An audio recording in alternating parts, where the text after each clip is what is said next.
Hi everyone, we are Good Morning Games, and we just got done watching the Indie World Showcase, and so we're just going to kind of go over it a little bit, just in case you don't want to watch it or you want to get some other people's thoughts.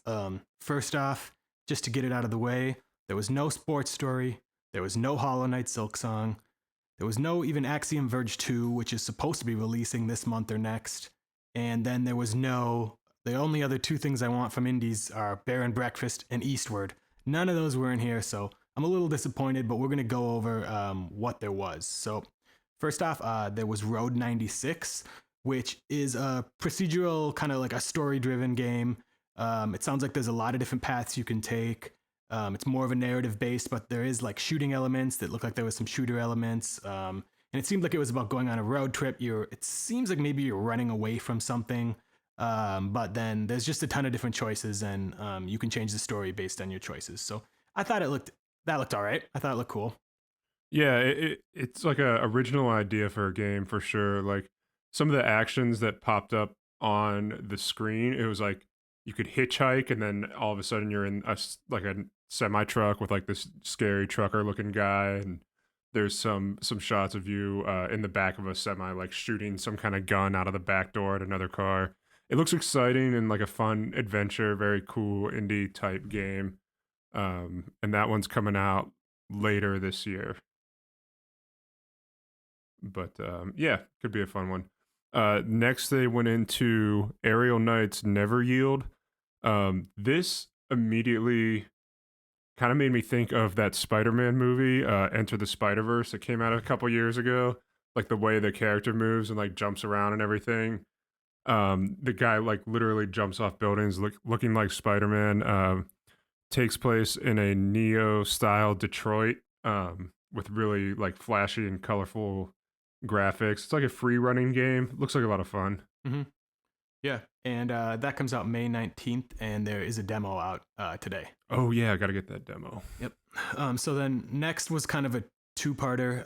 Annapurna Interactive is coming out with two. So if you don't know who they are, they make a lot of really. It's more just like story games. They made What Remains of Edith Finch, which I played.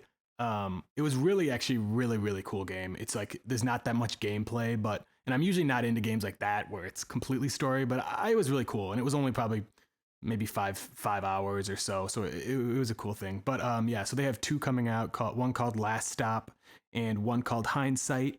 Last Stop is July 2021, and then Hindsight it just said later this year. I couldn't really get what they were. Last Stop said it was about 2 or 3 entangled stories. And then Hindsight, it seemed like maybe it was this woman either going through dreams or memories. Couldn't really tell. Yeah. Yeah. The obviously completely different games, but Hindsight, the graphics reminded me of, and like the art style reminded me of Untitled Goose Game. Yeah. It did. I thought that too. Yeah. But those look cool. Next one. This was probably my favorite game of the showcase. Me too. Ollie Ollie World. It's like a 2D skateboarding game with really cool art style. It's kind of got some platformer elements to it too. It kind of looked like, and it's coming out this winter. What did you think about that one? Yeah, that was my favorite too. It was just a cool take on, it just looked like an action platformer, but like a side-scrolling action platformer, but you're on a skateboard and there's like rails and jumps and stuff like that. And then there was like, but it seemed like an adventure game. Like you're stopping and talking to characters and things like that. So yeah, that was probably the highlight for me as well. Yeah, I just remember you're like skating down what looked like a beach like pier or boardwalk, and there's like giant octopus tentacle. You got to jump around and a bunch of rails and ramps to skate on. Looks like a really fun game. Mm-hmm. So then next was The Longing. So I couldn't really get what this was. It said you play as a lonely servant. Your task is to wait 400 days, and how will you pass the time? So it was kind of like a hand-drawn art style. They said you explore caves, collect items, and do puzzles. I thought it looked kind of cool. I don't. It comes out today. We'll see how much it is. We haven't even. We're recording this right after, so I haven't even checked the eShop yet. But I might check that out, and if I do, I'll talk about it. But yeah, I couldn't really tell what it was. As soon as they said you have to wait 400 days, I was like, "Oh God!" So that's just everyone. Like with the what's been going on the past Yeah, yeah, about 400 days. I was like, that yeah. doesn't sound fun at all. But Yeah. the art style did look cool. It's like really dark and dreary, and obviously very different from what happened in real life. But Yeah, yeah. yeah, it was a really cool idea for a game. And then the next one is There Is No Game, Mhm. is what it's called. Also out today. I was doing something else while this was on screen. What did you see about Yeah, this one? so it was pretty quick, and to be honest, you couldn't really tell exactly what it is, but I actually thought it looked cool because of that. I think the point of it is it's a bunch of different things mashed into one, because I saw there were some pinball aspects of it. There was some almost like a what's the what's the classic like phone game where the ball hits the bricks, is the brick or something?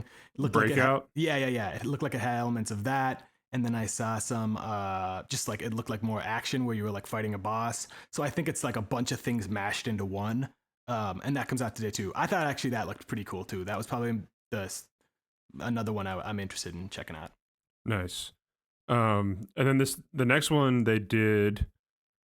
Uh, we'd actually gotten an announcement for like a month ago, I think. Now it was Teenage Mutant Ninja Turtles: Shredder's Revenge. This game looks really awesome. If you had any nostalgia for like the old Turtles game on like the arcade game, beat 'em up, or Turtles in Time on Super Nintendo, this looks just like those, but with modernized pixel graphics. They said it's a classic arcade beat 'em up style game, and it is coming out later this year. So I'm really excited for that one. Yeah, that looks awesome, and it really does look like the old school. I saw like there was just one scene that just reminded me so much of like The Simpsons beat 'em up, where like they walked in and there was a bunch of bad guys like at their desks, and then they all like Yeah, got up and started yeah, fighting you, which is just like yeah, that So yeah, yeah. that was cool.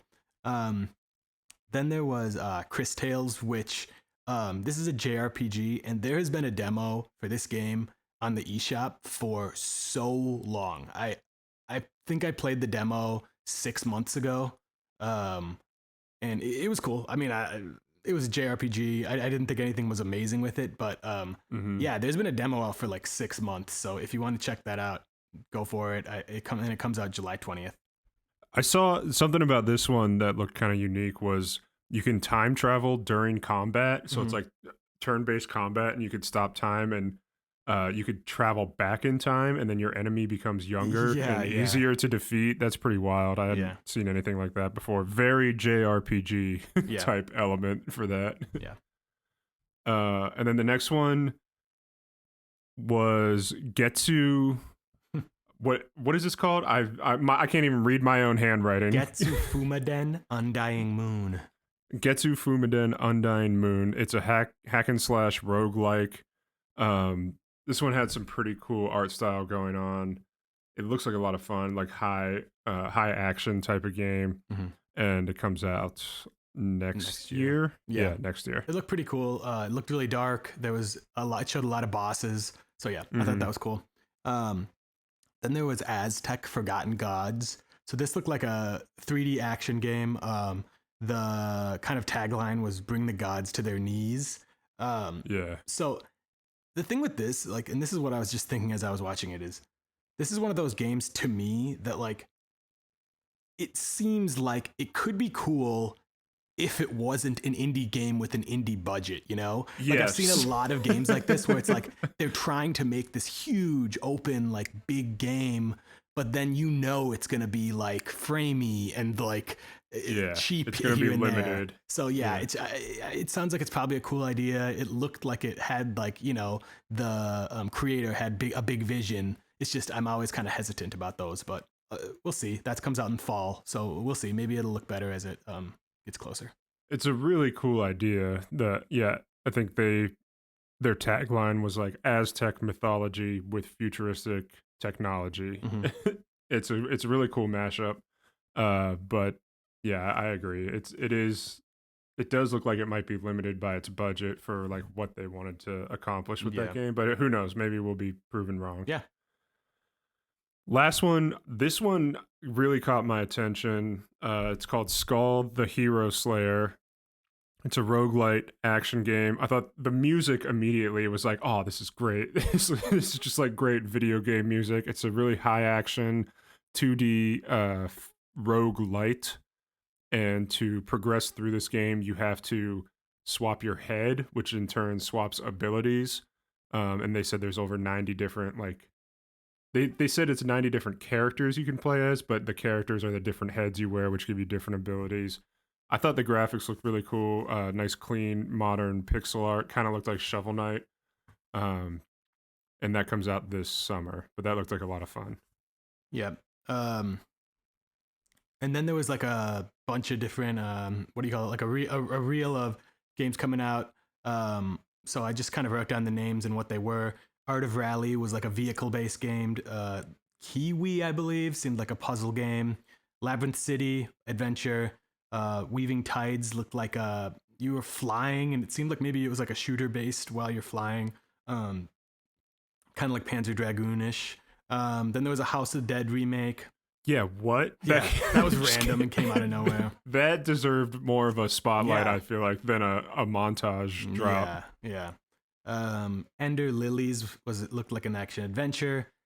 Beasts of Maravilla Island. I didn't take any notes on because it went too fast. Fex is available later today. Looked like a platform puzzler. And then there is after they kind of went through that montage, they said there's an indie world sale starting today through the April 25th. So I'm sure that if you go on the eShop, there's going to be a ton of different sales on these games and then other indies. And then they ended everything with the one more thing, was Oxenfree 2 Lost Signal. It said this year. I haven't played Oxenfree. I knew that's what it was as soon as it popped up. And I was kind of just like, oh man, because I haven't played the first one, but I started it on Game Pass, and it kind of bored me. I mean, it seems like it's the same type of thing where it's more of a story, and you're just kind of walking through a story. But I know it did really well. People, it had really high ratings.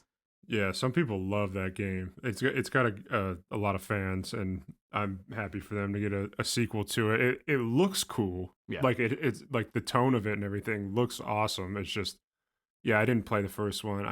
I'm not a huge play through a book type game guy, but yeah, me neither. But it's that's cool. So that was it for this indie world, and I am pretty bummed we didn't get a sports story update. Yeah, this time. Yeah.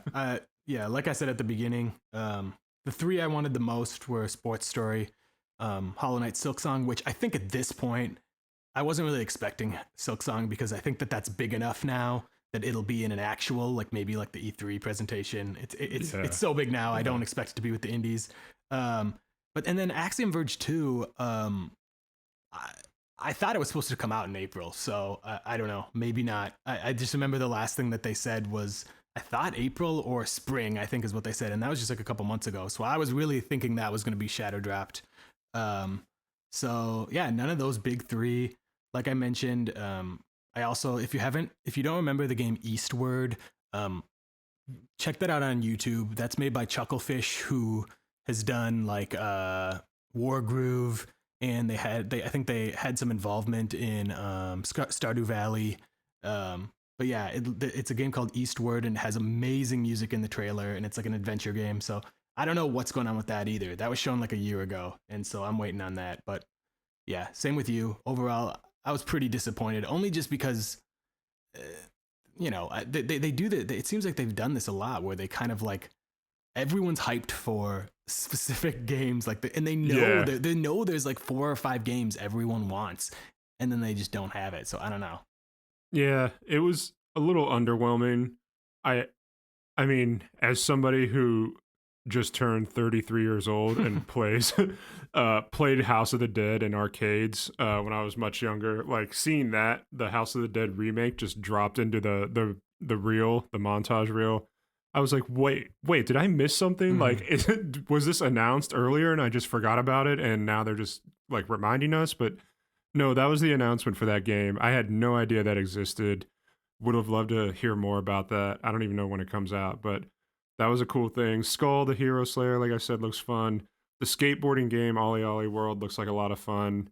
Um, yeah, there was some good stuff, but overall, I was a Yeah, little underwhelmed. There wasn't that big game for me, and I guess that's because I'm not an Oxenfree fan. But yeah, yeah, yeah, and that's a better word. I would just say underwhelmed. I don't think it was bad by any means. There's been other indie worlds that it was like, man, like not that was much at all amazing. looked good, Oh, and that yeah, yeah. like some have been really bad and some have been amazing. I would say this was in the middle. Like hmm there was a lot of things that looked decent. It just there wasn't anything to me. Maybe that Ollie Ollie world. Besides that, there's nothing that like had me out of my seat. But overall, it's an indie world. I never really had my expectations too high for these. So it was still cool to get some new games. Yeah, glad we got it. It was a fun 20 minutes for this Wednesday morning. Yep. So with that, thank you guys for listening, and make sure to keep up with our podcasts. And thanks for checking us out. Yeah, you could follow us on Twitter at GM Games Podcast. Shoot us an email at goodmorninggamespodcast@gmail.com. Feel free to submit questions. We'll answer them on the pod. And like and subscribe if you like what you're hearing. If you don't like it, that's fine too. Just pretend it didn't happen. All right. Thanks, guys. Have a good one. See ya.